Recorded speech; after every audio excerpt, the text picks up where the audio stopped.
Hello guys! Welcome back to my vlog. So another vlog again. So I'll be sharing with you our family outing last October 28 nung kami nagpakasyon. So we're heading to Zambales.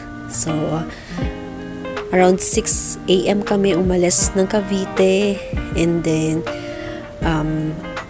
ang travel time siguro mga 4 to 5 hours, pero kami inabot ng 6 hours kasi ang dami naming stopovers, and dinaanan lang namin yung tita ko, and then yun, dire-diretso na yung naging travel namin. So at this time nasa Alabang ata kami niyan, and sobrang na-amaze ako sa mga daanan ngayon sa Pinas kasi hindi ko na talaga ma-recognize. Ang daming skyways, ang daming expressways, and medyo may improvement kung tutuusin kasi parang naging komportable na ang travel ngayon, especially kung papunta ka ng mga probinsya. Ayan, maganda yung naging improvement ng when it comes sa ating pagta-travel or sa ating mga daanan. So ayan, ang mga chikiting ko, syempre bugnot na naman sila. So ang daan pala namin, nag-NLEX kami, and then yung dinaanan namin yung skyway via Nagtahan. So paglabas namin nun, NLEX na, nakaka-amaze. Kaya ang bilis lang rin kung tutuusin ng travel kung wala kayong stopover. Syempre may mga matatanda kaming kasama, maraming napapaihi. So ayan, Esitex na kami, and ang ganda pala dito sa Esitex kasi nakaka-amaze yung view ng yung mga sides ng road kasi mga bundok, talagang greenish siya. So shala lang tong Esitex. And salitan yung mga drivers namin, syempre napakakapagod mag-drive. Buti na lang hindi ako marunong mag-drive, kundi required akong pumalit sa kanila. At in fairness, naging smooth at komportable kami sa kaming travel, and maganda, mabilis.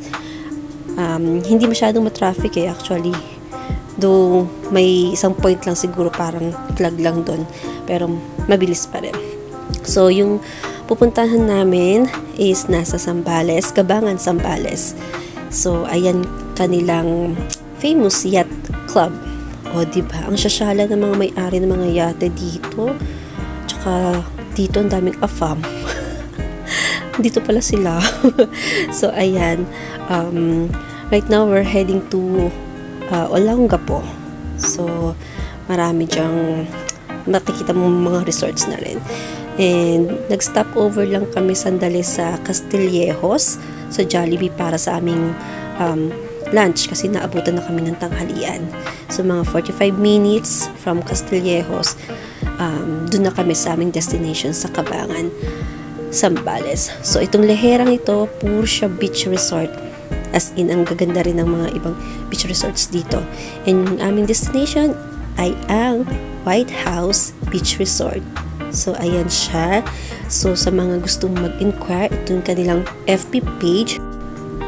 You can send your inquiries sa kanilang contact details sa kanilang FB page. So meron silang different options or villas to choose from.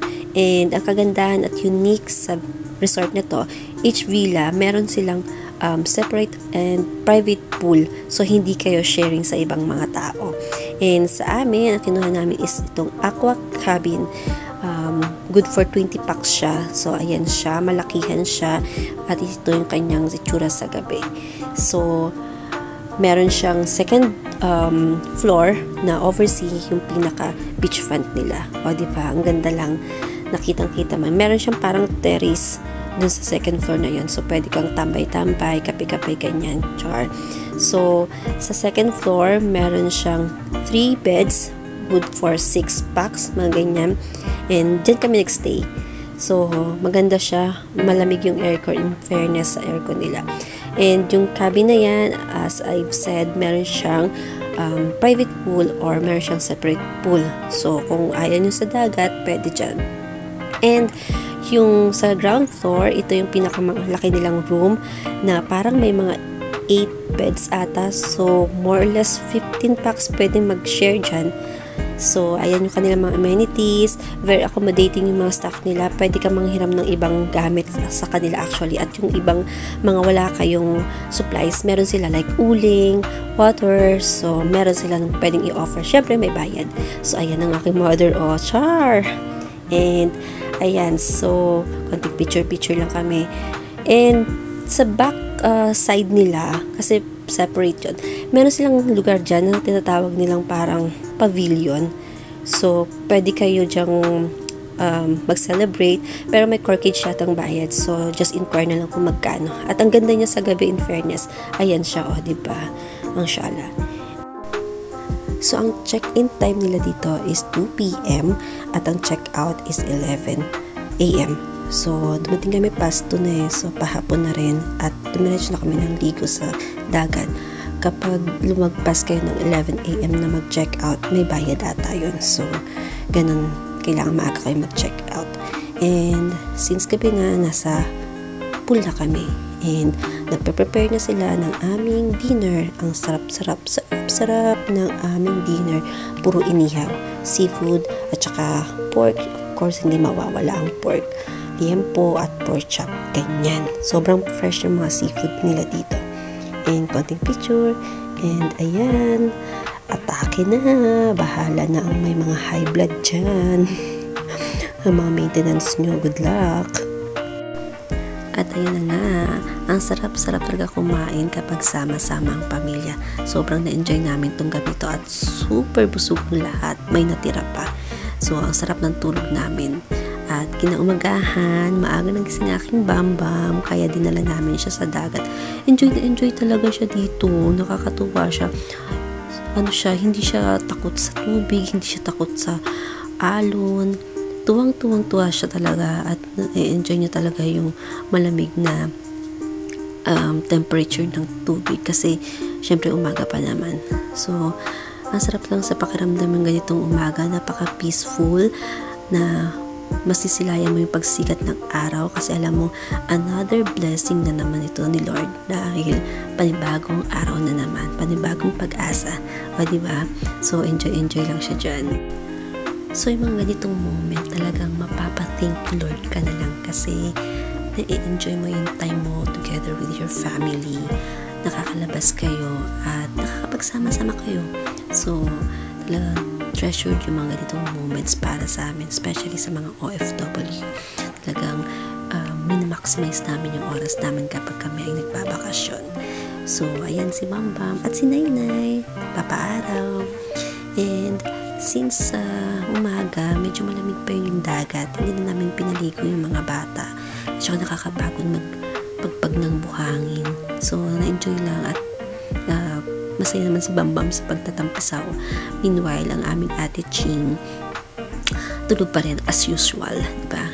And at this moment, nag-prepare na rin sila ng breakfast namin kasi kakain kami by the beach, o diba? Yung mga usual na breakfast lang, hotdog, itlog, at yung mga tira-tira namin last night. So, ayaw rin namin ma-charge ng extra. So, we really need to pack up early. And before 11, dapat maka-check out na kami. So, enjoy lang si Bambam at tampisaw lang siya. So, super enjoy ang lahat sa experience na ito. Masaya talaga nakasama ang buong pamilya, especially sa mga ganitong panahon. And thank you sa White House Beach Resort. Very accommodating kanilang staff. Maganda yung naging experience namin sa kanila. Highly recommended sila. Approved talaga sila. So, thank you. And thank you, Sambales, for the experience. See you again next vlog. Thank you. God bless.